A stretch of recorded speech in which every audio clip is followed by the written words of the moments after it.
Hey guys, what is up? It's Dusty here and welcome back to another episode of the Daily Crypto News. And today, we have a couple of very juicy pieces of crypto news and take a look at this. Bitcoin found yet another rejection over on the 1 hourly time frame. It basically rejected here at about 21.5 thousand. And on every single scale, on every single chart that we have, we can see the exact same scenario playing out. Having said that, there is another claim that we can make that this is actually a little bit of a bottom sign, and if you look at it from I guess, newest cycle perspective here, what we're noticing is that this most recent move is actually a bounce off of this Fibonacci level with a little bit more likelihood of upside in the short term. Having said that, XRP actually broke down towards the downside, but did not get the confirmation, which means we did not open up a new trade, a new short position, but it was unfortunate that we did not break towards the upside because that would have been a juicy new long position. Also, a couple of the articles that I saw are talking about some crazy crypto had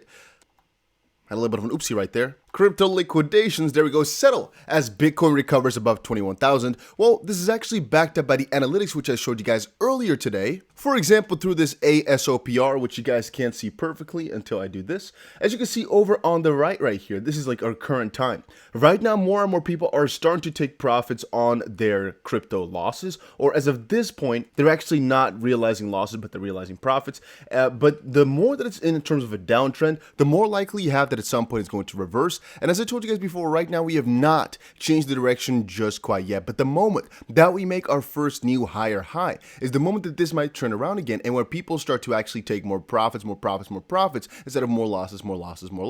And that's usually when things start to get more bullish. So what's the point that I'm trying to make? Well, that a lot of people indeed have settled their losses and right now might be more of a position to basically hodl on. Again, the more people that realize their losses, the less room for more losses, or at least less selling pressure that you have from now on forward, because those people are out. Once the weak hands have sold, the strong hands remain. And then we have a little bit on Ripple. You guys are always excited whenever I cover XRP news, but let me know down below what your favorite crypto is, because that way I can most likely try to focus my videos towards those cryptos. I've seen VeChain very often, I see Cardano very often, I see XRP very often. Let me know down below. If it's a top 100 crypto, I'll surely cover it. Today, we're launching the Cbdc Innovative Challenge with a total prize pool of $197,000.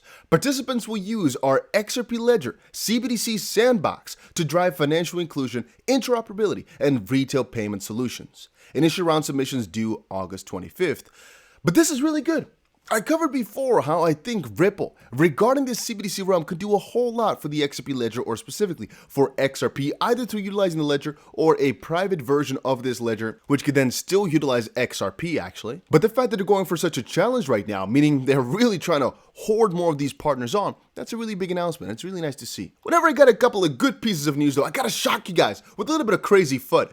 So this is literally crazy, guys. Take a look. Just in, the Tether CTO highlights a coordinated attack by hedge funds to short USDT. This is actually getting quite out of hand. Whenever I look through Twitter, you can see the CTO is pretty outspoken on the matter. But what they're basically trying to say is that there's a lot of whales out there right now, a lot of really big players in the game who are trying to take USDT down. And as we said before, USDT is properly backed. The CTO tried to cover that up again, saying, well, it's backed 1-to-1, so it's nothing that can happen, but at least they're trying. And how that could work is basically if they don't repeg it quickly enough through arbitrage, basically, or them employing or deploying certain mechanisms for their own arbitrage, I guess, then sometimes the peg can fall so much where complete panic ensues, and so the price just deviates and things start to go crazy in the crypto space.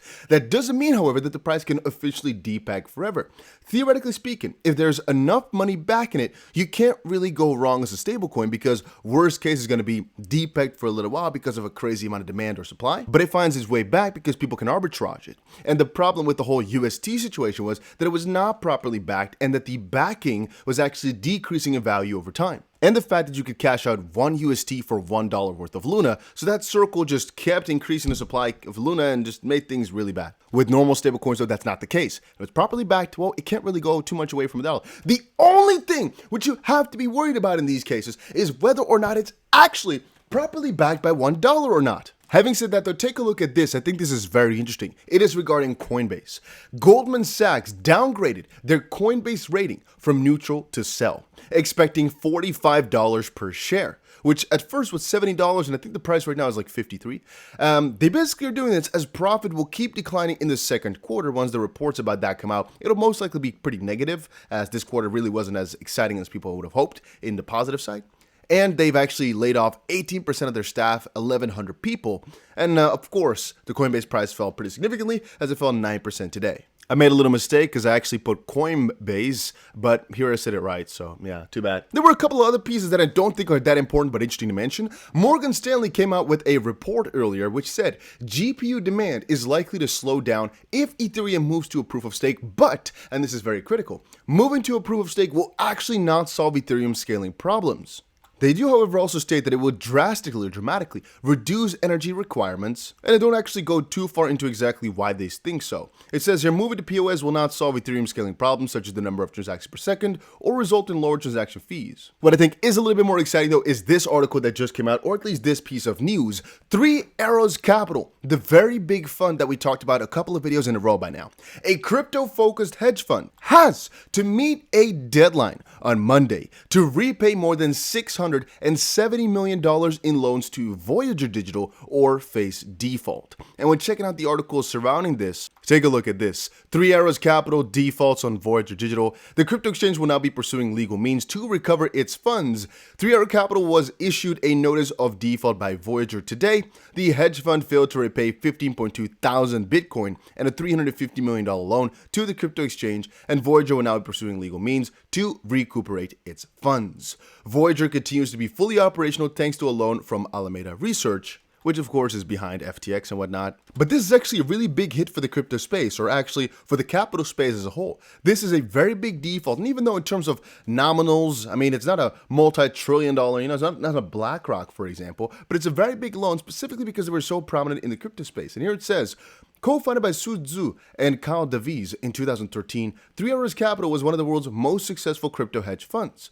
The multi-billion-dollar firm became famous within the crypto community for advancing the supercycle theory, arguing that Bitcoin would never again suffer the same brutal drawdowns as in its early days. And the hedge fund was reportedly wiped out 2 weeks ago by the market collapse. Multiple crypto companies and protocols were affected by the firm's liquidity issues, including Voyager. However, Three Arrows Capital had not been served any notice of default until today. Voyager had previously requested the firm to repay $25 million of its outstanding loan by June 24th and the rest of it balance by June 27th.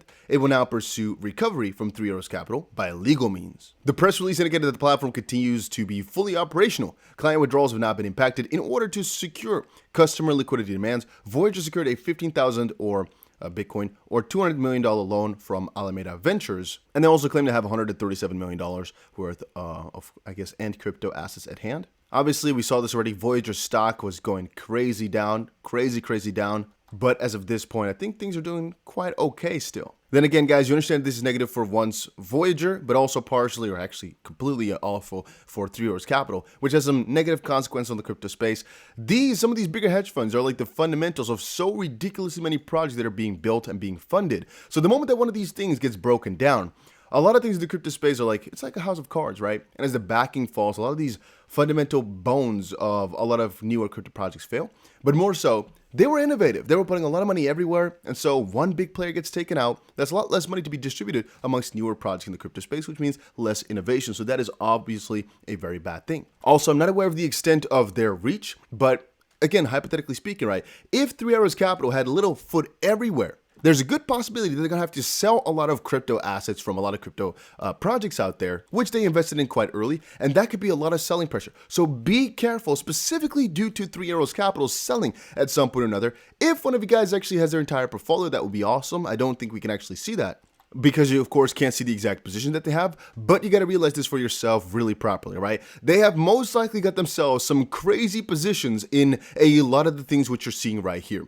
And that basically means the moment, and that is right now, that they are kicking the bucket, a lot of these projects might be in at least some sort of danger. I mean, there's also Bitcoin in the midst, of course, which obviously is not in that big of a danger. But again, that is relative, because let's say if they were to have 20,000 Bitcoin and they are not, able to just send them over because the court orders them to actually just cash it out and pay them back in dollars or something along the lines, that can be some negative selling pressure. But more importantly, if we're talking about some of the smaller projects that might be within this list, or some of the lending protocols, for example, out there, which they might have been involved with, they might now be in some sort of money trouble as well. So this is a really, really big deal in a negative way. Just wanted you guys to realize that, and hopefully you guys are now educated on the matter. I think that's it for today's crypto news, though. If you guys are not checking it out yet, make sure you check out the World Series of Trading over on Bybit. It's an $8 million competition. We're doing okay. Not amazing, but we're doing okay. And you also get a crazy bonus for signing up to Bybit, so check the link down below for that, and I'll see you guys again in another crypto video later today.